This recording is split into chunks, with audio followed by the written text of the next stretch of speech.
Bonjour tout le monde. Alors, j'espère que vous allez bien. Moi, ça va très très bien.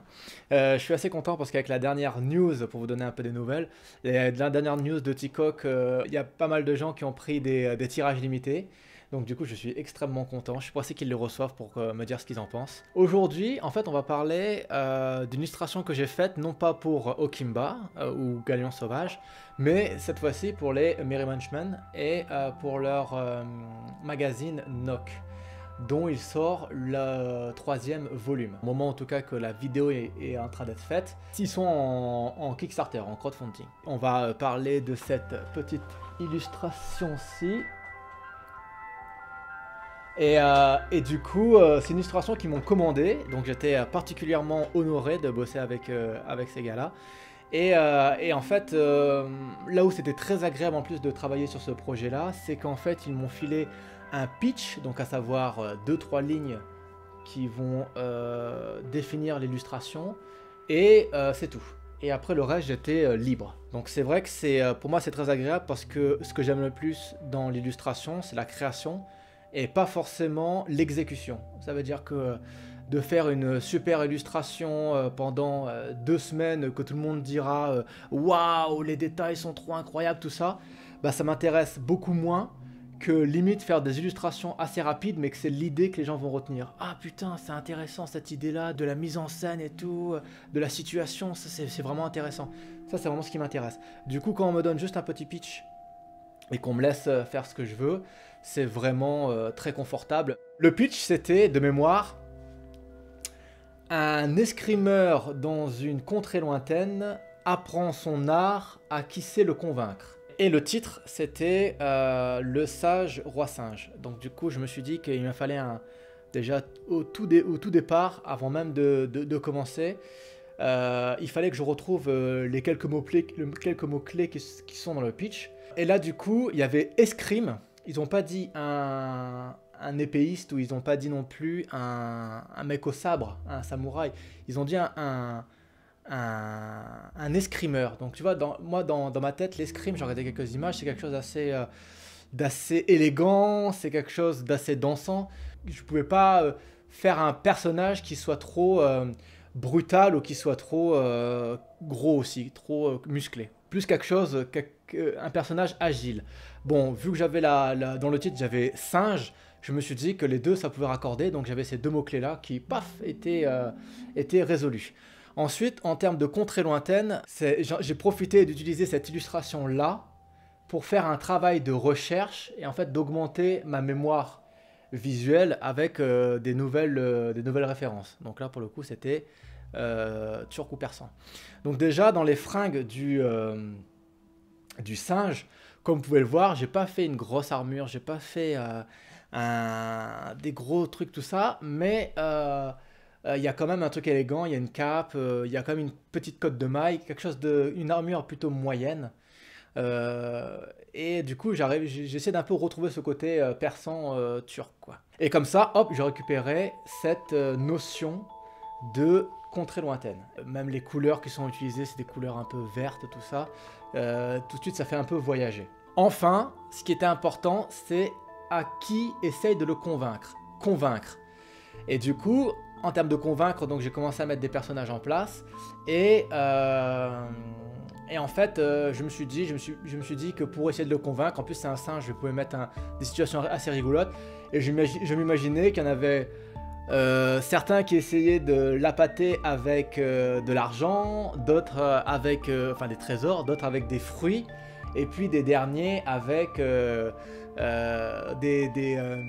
des supplications, enfin en tout cas de vraiment supplier, s'il te plaît, apprends-moi ton art, et il s'en bat les couilles. Et en fait, j'imaginais juste un personnage qui lui aussi, il s'en battait les couilles, il trouvait presque ridicule cet escrimeur là, et en fait, limite, c'est de cette personne que le sage roi singe est le plus intéressé. Un peu comme quand vous méprisez des chats et qu'ils vous adorent, quoi. Parce qu'ils vous reconnaissent un peu comme l'un des leurs, quoi. Bon voilà, on va pas perdre plus de temps que ça. On va passer directement au travail. Là, je suis sur l'ordinateur. J'ai scanné mon petit thumbnail, ce que vous pouvez voir en fond, en en opacité réduite en arrière-plan. Et puis je dessine tout ça. Bien sûr, je cale tout de suite mes perspectives parce que j'essaie de m'améliorer en dessin en ce moment. Donc du coup, j'essaie d'être un peu plus rigoureux à ce niveau-là. Je sais que j'en fais un peu des freestyles de perspectives. Et surtout, comme vous pouvez le voir, je fais une composition qui est très centrale, un rond. Tout attire l'œil vers le milieu de la scène où il y a le personnage principal. Même le bec de l'oiseau là, je le fais pointer vers le personnage principal.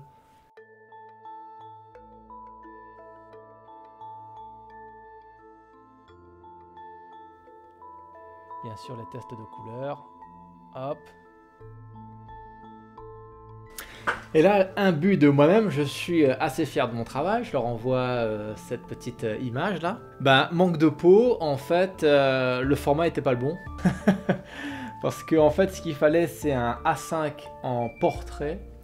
Et ce que j'ai fait, c'est un A5 en paysage.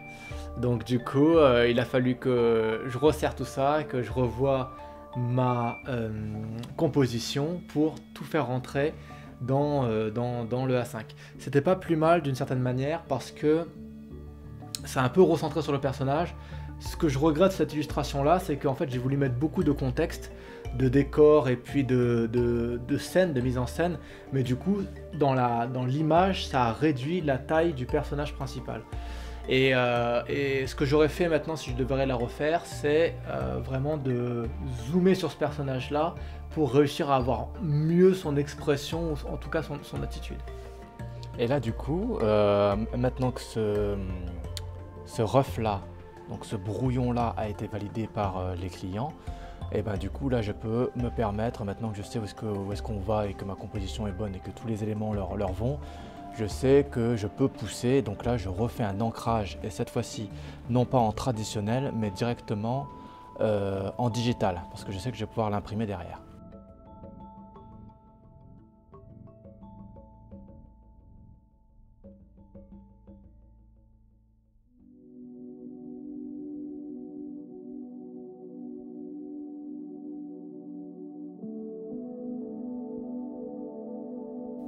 Du coup, j'ai récupéré cet ancrage-là que j'ai fait sur l'ordinateur pour l'imprimer directement sur une feuille d'aquarelle en 300 grammes, du papier Arches que j'aime bien, c'est du coton, ça peut encaisser beaucoup de couches de peinture, donc quand je fais des dessins qui prennent un peu de temps comme ça, j'aime bien avoir ce genre de papier.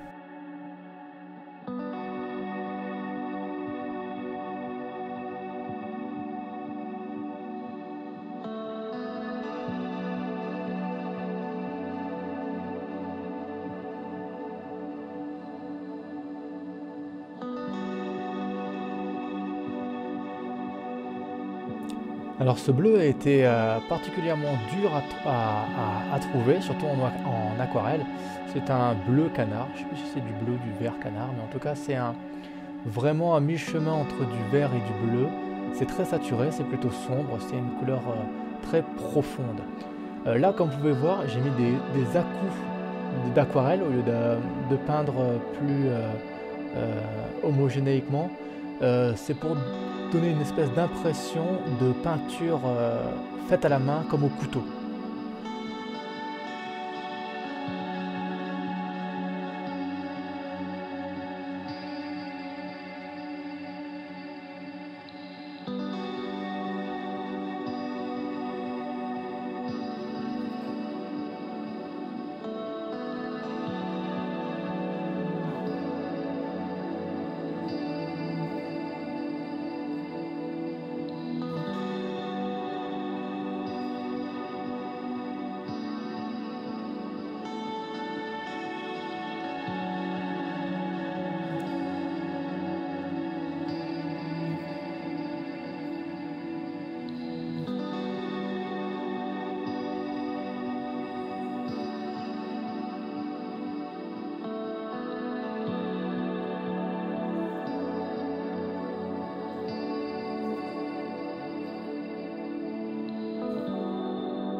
Et du coup, après avoir repassé tout ça au scanner, la première chose que j'ai fait, c'est faire quelques petites retouches de luminosité, comme on peut voir ici.